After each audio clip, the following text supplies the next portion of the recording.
後來，過來是台北市長的選戰，民進黨的參選人沈碧榮昨到饒河夜市來拜票，伊應店家邀請，離壁島來簽名。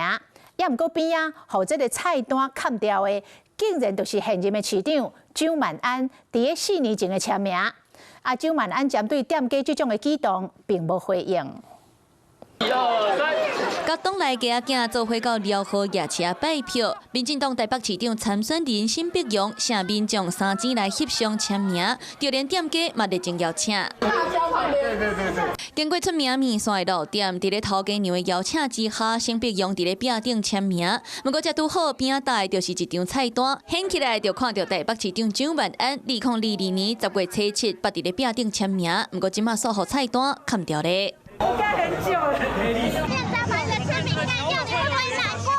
那店家想做要甲砍掉，頭家娘過當講是故作說明，反正嘛因為砍掉的這個動作，後袂少網友無接受，走去店家網頁寫評論。攤商來講他們都是經過的人物啊，然後他們請簽名啊，然後活絡氣氛啊，我們也都會把它記錄下來，希望能夠多多反映市民的聲音。反映市民的心聲，自然嘛望台北一切順利。競選的主視角自然就叫做台北順啦。市長覺得哪裡卡住嗎？我就專注市政。